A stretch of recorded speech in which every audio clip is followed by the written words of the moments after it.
Hello Internet, welcome back to Xifeng Plays Umihara Kawase. I'm Xifeng and this is Umihara Kawase. We got to some interesting places last time, and I think they're places that I want to try and get back to in this episode, and maybe try and get a little bit further. So, try out this first jump as always. And let's see, I'm not getting the swinging rhythm exactly right this time, but I think that should... Okay, that's not a great place to grab on, but I think I can salvage it from here. Nope, not at all. Not even a little bit. But I have been making this jump pretty consistently, so I do think I can make it. I think if I fall again, I'll probably go the other way, just so that it's not kind of really repetitive for a long time. Nope, okay. Yep, so I'll go around the other way, do things a little bit differently. So I did a little bit more research at the urging of a friend when I talked about in the last episode that I didn't really know much about who made this game or where it came from. Oh, that was silly. That was really silly.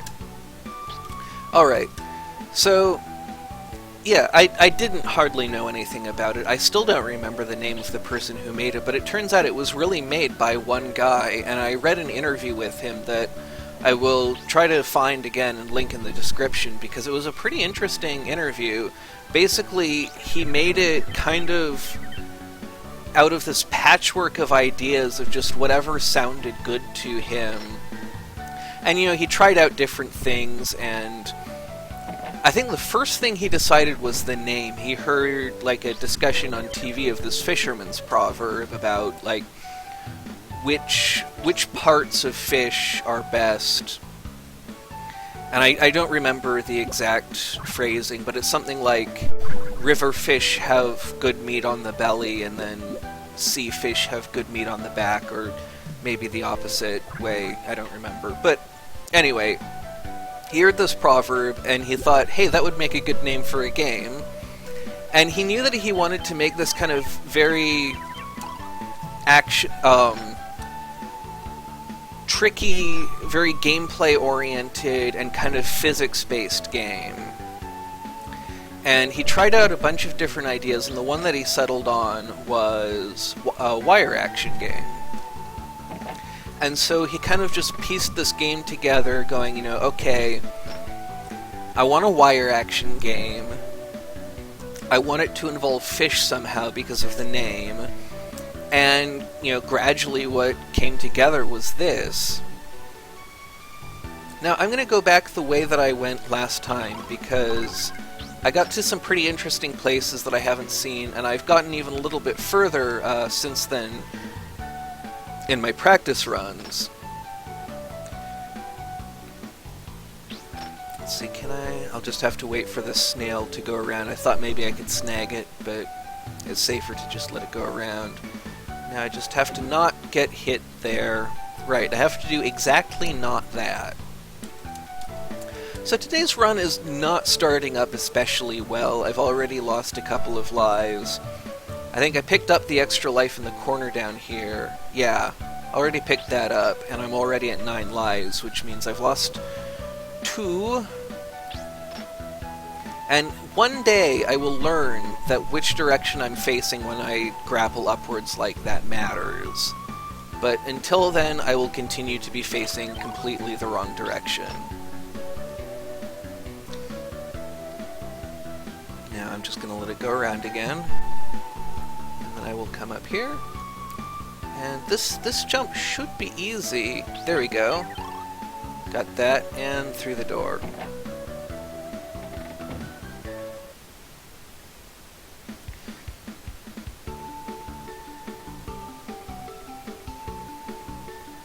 And now, I know how to do this level. I find it pretty difficult no matter which way I go, but I always like going this way. Oh, I almost had that. I didn't shoot the hook quite early enough. But I don't find that I have more or less success going one way or another. They're both about equally difficult. But, I'll do both of them, and eventually one of them will work. Because this way, there's 2 guys up here, sometimes there's 3 guys up here. And then I come across here, and through here, and this is pretty easy. But where I start running into trouble is actually... Well, I guess I've made it around. Now here's some place that I do often run into trouble because I have to get this guy. So that went better than it usually goes. That top part is often much more crowded than it was. So I guess random number gods smiled upon me. That part is always really tricky. And dealing with these guys up here. And I didn't actually wind that guy in. That was a mistake. That was a big mistake. Now I have to do that all over again. I'm going to try going kind of the fun and quick way again, because I really enjoy it. And like I said, there's not a huge difference in success, though I can't see where I'm landing most of the time, and so it is a little bit more random whether or not I actually land there safely. You saw that the fish was right where I wanted to land. Now, as long as the eel doesn't spawn up here, I should be just fine. And I just have to make sure to get those guys in sequence. I don't think there's anything for me down there.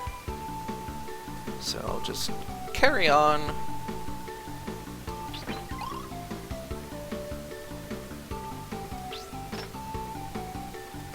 And down this, and now I can actually see what I'm doing. I'll drop down there, get that. Low percenting this area is really tricky, but I have done it, and maybe that's something for a future video. That's that one taken care of. And now these 2, just have to make sure to wind them all the way in when I pull them down. And now that guy's spawned up there. Oh, but he despawned, that's confusing. Oh no, okay. Wasn't sure I was going to be able to deal with that, but I managed it. And on to the next level. And this is a really fun one that I tend to lose a lot of lives on. And I will show you exactly where. Well, oh, okay. That was a little frightening. Now I have to be careful because I will hook the ground sometimes there instead of the fish. And let's see, grab the backpack, that's another life, and make sure I don't get hit by this snail. And now getting out of here is a little tricky. Oh, but I managed to grab hold. Now I just need to... Okay, and nothing really spawned there. It looked like something was about to spawn that could have gotten me in a lot of trouble. Let's see, that guy was very kind to disappear there. So yeah, kind of the fish appearing and disappearing was just because it seemed cool to him. And I think it's even cooler that this game was made by just, one person leading a very small team. That tends to be kind of the games that I like the most, are the ones that are put together by people, working out of passion, not so much... I mean, the people who work at big companies, I'm sure, work out of passion as well, but, there's shareholders and there's other concerns besides just what's the game that you want to make. And so I think that a lot of really cool stuff comes out because people are able to focus more on what they want to make and less on what will sell. And that's something I especially like about jam games, though I find that they're a bit limited just because... Alright. They're a bit limited just because, they have to be made in a few days, but they often, I find, get turned into something... Oh no, please don't. Okay. That was almost bad. Yeah, they often get turned into something bigger than what they initially start as. But a jam is a great place for, somebody to just make something kind of small that fits what they're interested in making without consideration, because jam games are almost always given away for free. Oh no! Oh no. I was so close.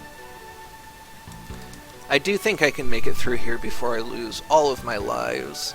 Still got 6 more after this one, so shouldn't be too hard. This level isn't even that hard, it just takes kind of a lot of patience, which is something I like about it, you know, something I like about this game in general.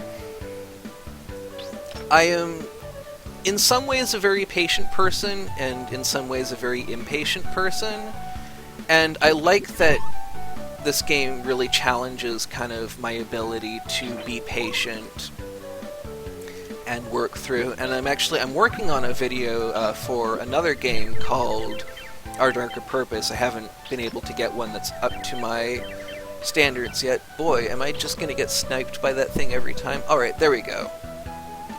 Yeah, I'm working on another game where I kind of talk about in that video that I really like the way that game challenges my patience even more than this one. But, you know, that is still something that I really like about this game, is how much of a challenge to my patience it is. And I think once this eel walks, there we go. And now just hope nothing spawns before I get down here. That was very close. And now down another level. Don't miss, okay. And then into the door is a bit trickier because it's more of a jump. But I think I should be able to...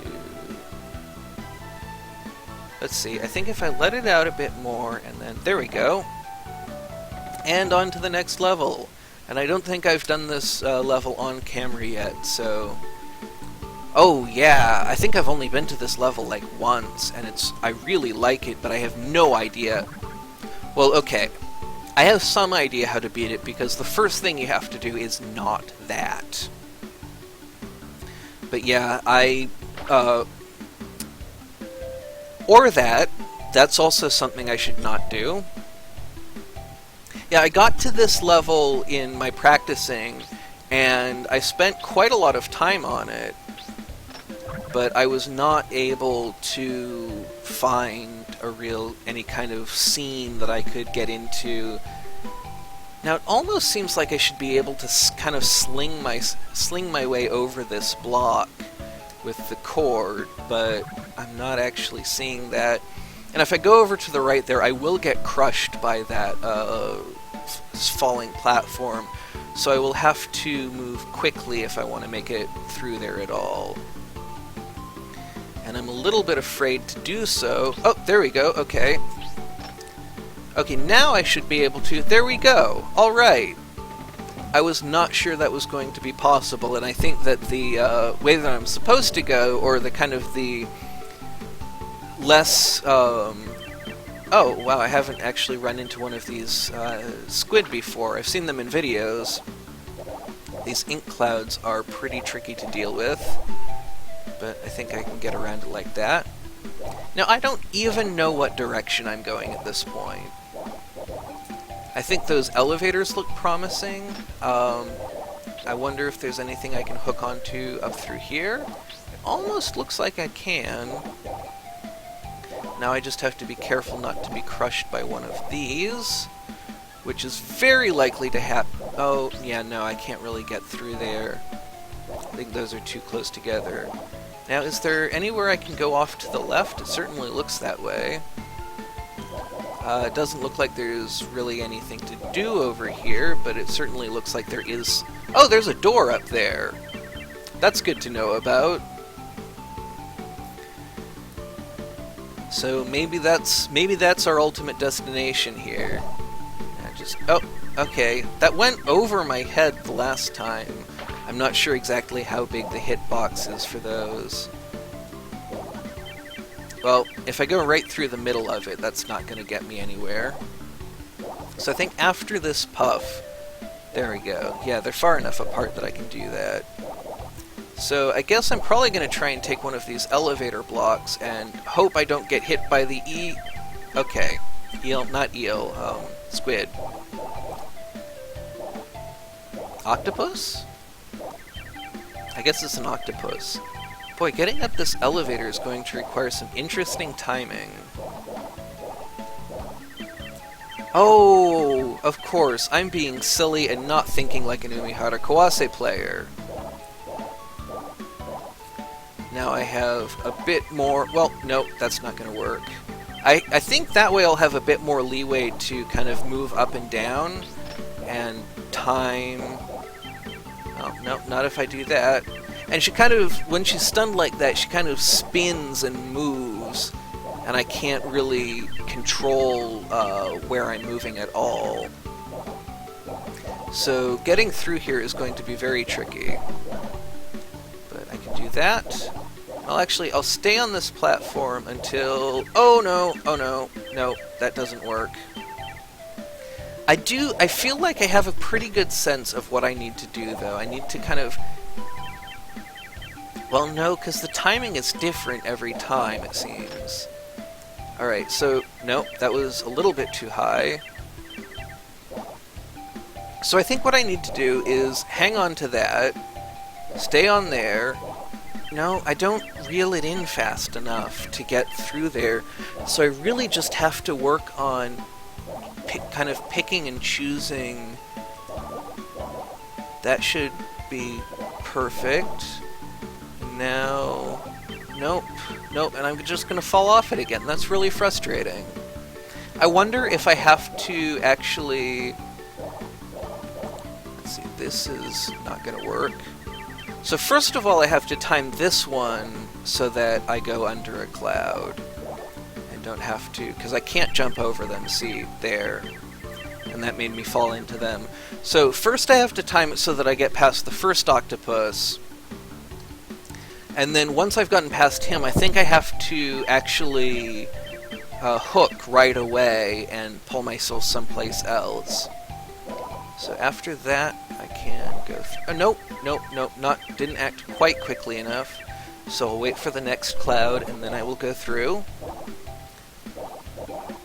And the controller I'm using is a little bit finicky. If I press too hard... Oh, great. Well, this could be where the run ends, because I am not seeing a really effective way of getting through here. That was kind of nice, though. I'm wondering if maybe what I want to do is actually kind of try and short-circuit it a little bit and try and get over here somehow. You know, I can't climb up very easily with this setup. But I did see a door up there. I didn't actually grapple towards anything that time, but I'm not seeing a way to actually get up through that chimney. It may just be that I'm not good enough, but I don't think that's something that's going to happen. Now, did I look for a way to get up through here? Now, it looks like there's not any way to get up there. Well, that's a waste. Alright, last life. I'm going to try and go through this carefully, patiently, see if I can do everything right, see how far I can get, because I know more or less what I need to do. And it's mostly a matter of, actually, I'm not going to take this one. Oh no, wrong direction! Okay, well... that is the end of that. I really thought it was going to knock me the other way. Well, thanks very much for watching. If you enjoyed it, please do leave a like and a comment. I look forward to hearing your thoughts. Thanks very much for joining me. I hope you enjoyed it as much as I did, and I hope you'll join me again next time. Have a great rest of your day.